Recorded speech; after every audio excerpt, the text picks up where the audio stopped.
നമസ്കാരം. മലയാളി വാർത്ത ഇൻസൈഡിലേക്ക് സ്വാഗതം. അമേരിക്കയുടെ ആത്മാഭിമാനത്തിൽ കയറി അടിച്ച് ഇറാന്റെ കൊലവിളി. ഖമനേയിയെ ഇനി വെച്ചേക്കരുതെന്ന് കട്ടായം ഉത്തരവിട്ട് ഡൊണാൾഡ് ട്രംപ്. ഇസ്രയേലിന്റെ F-35 വിമാനങ്ങൾ വെടിവെച്ചിട്ടുവെന്ന് ലോകത്തോട് ഉറക്കെ പ്രഖ്യാപിക്കുകയാണ് ഇറാൻ ഭരണകൂടം. പരമോന്നത നേതാവ് ആയത്തുള്ള അലി ഖമനേയിയുടെ ഔദ്യോഗിക പേജുകളിൽ F-35 ചാരമാക്കിയെന്ന് കുറിപ്പും. അമേരിക്ക കൊട്ടിഘോഷിക്കുന്ന അവരുടെ വജ്രായുധങ്ങൾ ഇറാന് വെറും കളിപ്പാട്ടമെന്നാണ് ഖമനേയിയുടെ അധിക്ഷേപം.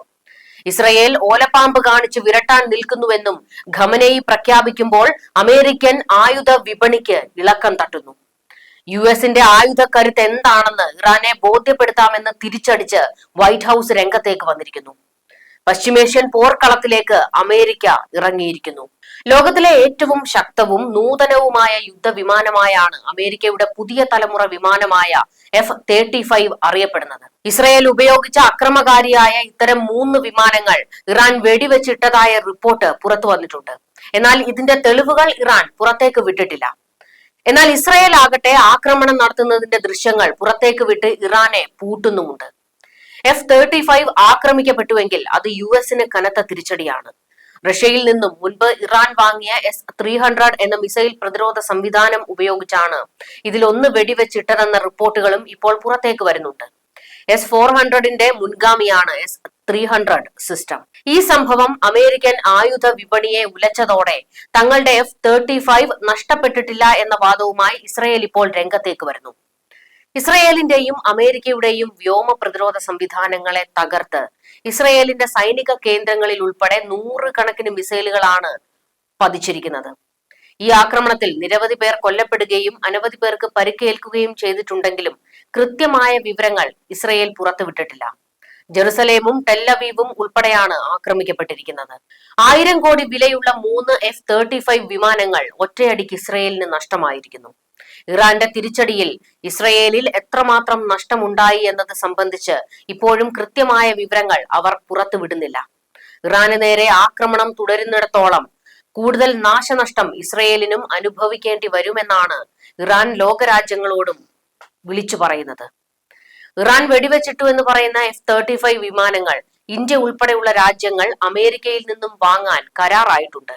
ഒരു രാജ്യത്തിനും വെടിവെച്ചിടാൻ കഴിയാത്ത യുദ്ധമുഖത്തെ ഗെയിം ചേഞ്ചറായി അമേരിക്ക ലോകത്തിന് പരിചയപ്പെടുത്തിയ F-35 ഇറാൻ വെടിവെച്ചിട്ടു എന്ന ഇറാൻ വാദത്തിന്റെ മുനയൊടിക്കേണ്ടതും സത്യാവസ്ഥ ലോകത്തോട് വെളിപ്പെടുത്തേണ്ടതും അമേരിക്കയുടെ ആവശ്യമാണ്.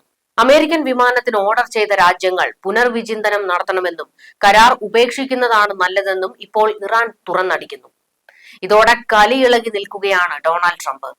ആണവ കരാറിൽ ഒപ്പിടാൻ സൗകര്യമില്ലെന്ന് പ്രഖ്യാപിച്ച് അമേരിക്കയുടെ വായിൽ വിരലിട്ട് കറക്കിയ ഇറാനോട് ആകെ മൊത്തം ഇടഞ്ഞു നിൽക്കുന്ന അമേരിക്ക ഈ സംഭവവും കൂടി ആയതോടെ രണ്ടും കെട്ടിറങ്ങിയിരിക്കുകയാണ്.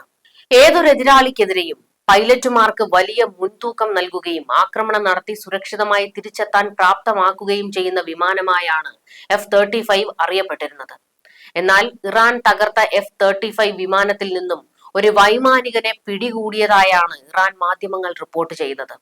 ഇതേക്കുറിച്ച് ഇസ്രയേൽ ഇതുവരെ പ്രതികരിച്ചിട്ടില്ല. അതേസമയം ഇപ്പോൾ നടത്തിയതിന്റെ 20 മടങ്ങ് ശക്തിയുള്ള ആക്രമണം ഉടൻ നടക്കുമെന്നാണ് ഇറാൻ സൈന്യം അറിയിച്ചിരിക്കുന്നത്. ഇതിനായി ഭൂഗർഭ അറകളിലെ മിസൈലുകളും വൻതോതിൽ ഇറാൻ പുറത്തെടുത്തു തുടങ്ങിയിട്ടുണ്ട്. ആക്രമണം തുടങ്ങിവെച്ചത് ഇസ്രയേൽ ആണെങ്കിലും ഈ ആക്രമണം എപ്പോൾ അവസാനിപ്പിക്കണമെന്ന് തീരുമാനിക്കുന്നത് ഇറാൻ ആയിരിക്കുമെന്നാണ് ഇറാൻ സൈനിക നേതൃത്വം തുറന്നടിച്ചിരിക്കുന്നത്. എന്ത് വേണമെങ്കിലും തീരുമാനിച്ചുകൊള്ളൂ, ഇറാന്റെ തലയെടുക്കുന്നതായിരിക്കും ഒടുക്കം സംഭവിക്കാൻ പോകുന്നതെന്ന് ഇസ്രയേൽ തിരിച്ചടിച്ചിട്ടുണ്ട്. ഇറാന്റെ ഫാർസ് ന്യൂസ് റിപ്പോർട്ട് പ്രകാരം വരും ദിവസങ്ങളിൽ മേഖലയിലെ അമേരിക്കൻ സൈനിക താവളങ്ങളിലേക്കും സംഘർഷം വ്യാപിക്കുമെന്നാണ് മുതിർന്ന ഇറാൻ സൈനിക ഉദ്യോഗസ്ഥർ വെളിപ്പെടുത്തിയിരിക്കുന്നത്.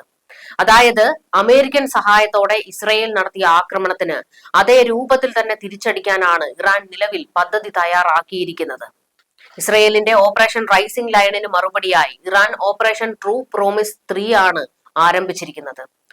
ഇനി മുതൽ ഇസ്രയേലിൽ സുരക്ഷിതമായ ഒരിടവും ഉണ്ടാകില്ലെന്നും ഇറാന്റെ പ്രതികാരം അത്യന്തം വേദനാജനകമായിരിക്കുമെന്നുമാണ് ആയത്തുള്ള അലി ഖമനേയി വെല്ലുവിളിക്കുന്നത്. ഇക്കാര്യം ഇറാന്റെ സുഹൃത്തുക്കളായ രാഷ്ട്രതലവന്മാരെയും ഇറാൻ നേതൃത്വം അറിയിച്ചിട്ടുണ്ട്. ഇറാൻ ഇത്രയും കലിയിളകുന്നത് അവരുടെ ആണവ കോട്ടകൾ ചിതറിത്തെറിച്ചിട്ടുണ്ട്. നതാൻസ് പൂർണ്ണമായും കത്തി അമരുകയാണെന്ന വിവരമാണ് പുറത്തേക്ക് വരുന്നത്. അമേരിക്കയ്ക്ക് വെല്ലുവിളിയായി മാറിയിരിക്കുകയാണ് പരമോന്നത നേതാവ് ആയത്തുള്ള അലി ഖമനേയി. ഒരു യുദ്ധം ആഗ്രഹിക്കുന്നില്ലെന്ന് ഇറാൻ പ്രസിഡന്റ് മസൂദ് പെസഷ്ക്യാൻ അധികാരത്തിലെത്തിയതു മുതൽ പറയുന്നുണ്ട്. എന്നാൽ ഇസ്രയേൽ അമേരിക്കൻ കൂട്ടം പേപ്പട്ടിയാണ്, രക്തരക്ഷസാണെന്ന് പ്രഖ്യാപിക്കുന്ന ഖമനേയി ഇരു രാജ്യങ്ങളെയും തീർക്കാൻ വേണ്ടിയാണ് കാത്തിരിക്കുന്നത്. ഈ ഒരൊറ്റ ലക്ഷ്യത്തിന് വേണ്ടിയാണ് പ്രോക്സികളായ ട്രിപ്പിൾ ആയുധവും ഫണ്ടിങ്ങും കൊടുത്ത് സഹായിക്കുന്നതും സംരക്ഷിക്കുന്നതും. ഇറാൻ ജനത സുരക്ഷിതരും പഴയ പ്രതാപത്തിലേക്കും എത്തണമെങ്കിൽ ഖമനേയിയെ തുടച്ചു നീക്കണമെന്ന പക്ഷക്കാരനാണ് ബെഞ്ചമിൻ നെതന്യാഹു. ഖമനേയി ഉള്ള കാലത്തോളം ആണവ കരാറിൽ ഇറാനെ ഒപ്പുവെപ്പിക്കാൻ അമേരിക്കയ്ക്ക് കഴിയുകയുമില്ല. പരമോന്നതന് കുറിവെക്കാൻ ഉത്തരവിട്ടിരിക്കുകയാണ് ട്രംപ് എന്ന സൂചനകളും പുറത്തേക്ക്. ഇസ്രയേലിൽ ആക്രമണം നടത്തുന്നതിന് പുതിയ മിസൈലുകൾ പുറത്തെടുത്തിരിക്കുകയാണ് ഇറാൻ. തങ്ങളുടെ ഏറ്റവും പുതിയ ബാലിസ്റ്റിക് മിസൈലുകളാണ് ഇസ്രയേലിനെതിരെ നടത്തിയ ഒടുവിലത്തെ ആക്രമണത്തിൽ ഉപയോഗിച്ചതെന്ന് ഇറാൻ അവകാശപ്പെട്ടു. ഹജ് ഖാസിം എന്ന് പേരിട്ട ഈ മിസൈലുകൾ ഇസ്രയേലിൽ കനത്ത നാശം വിതച്ചതായും ഇറാൻ വാർത്താ ഏജൻസി റിപ്പോർട്ട് ചെയ്തു. ഇസ്രയേലിൽ സ്ഥാപിച്ചിരിക്കുന്ന യുഎസിന്റെ terminal high altitude area defence എന്ന ബാലിസ്റ്റിക് മിസൈൽ പ്രതിരോധ സംവിധാനത്തെയും ഇസ്രയേലിന്റെ മറ്റ് വ്യോമ പ്രതിരോധ സംവിധാനങ്ങളെയും മറികടക്കാൻ കഴിയുന്നതാണ് പുതിയ ബാലിസ്റ്റിക് മിസൈലുകളെന്നാണ് ഇറാൻ അവകാശവാദം ഉന്നയിക്കുന്നത്. മെയ് ആദ്യത്തിലാണ് ഈ മിസൈൽ നേരത്തെ ഇറാൻ പുറത്തിറക്കിയത്. 1200 കിലോമീറ്ററോളം റേഞ്ചുള്ള ഈ ബാലിസ്റ്റിക് മിസൈലിന് വ്യോമ പ്രതിരോധ സംവിധാനങ്ങളെ തകർത്ത് മുന്നേറാനാകുമെന്നും ഇറാൻ വാർത്താ ഏജൻസികൾ റിപ്പോർട്ട് ചെയ്തിരുന്നു. 2020 US വധിച്ച ജനറൽ ഖാസിം സുലൈമാനിയോടുള്ള ആദര സൂചകമായാണ് പുതിയ ബാലിസ്റ്റിക് മിസൈലിന് ഇറാൻ ഹജ് ഖാസിം എന്ന പേര് നൽകിയത്. ഈ മിസൈലുകൾ ഇസ്രയേലിലെ ബാറ്റിയാം, ടെല്ലവീവ്, കിഴക്കൻ ഹൈഫയിലെ ടാമ്ര തുടങ്ങിയ മേഖലകളിലേക്ക് ഇറാൻ പ്രയോഗിച്ചിട്ടുണ്ട്. ടാമ്രയിലെ ഇറാന്റെ മിസൈൽ ആക്രമണത്തിൽ 4 പേർ കൊല്ലപ്പെട്ടു എന്നുള്ള ഒരു വിവരവും പുറത്തേക്ക് വരുന്നുണ്ട്. ഇറാന്റെ തലപിളർക്കുന്ന അടിയാണ് ഇസ്രയേൽ തിരിച്ചുകൊടുത്തത്. ടെഹ്റാനിലെ ഇറാൻ പ്രതിരോധ മന്ത്രാലയ ആസ്ഥാനത്തിന് നേരെയും പ്രധാന എണ്ണപ്പാടങ്ങൾക്ക് നേരെയും ഇസ്രയേലിന്റെ ആക്രമണം ഉണ്ടായി.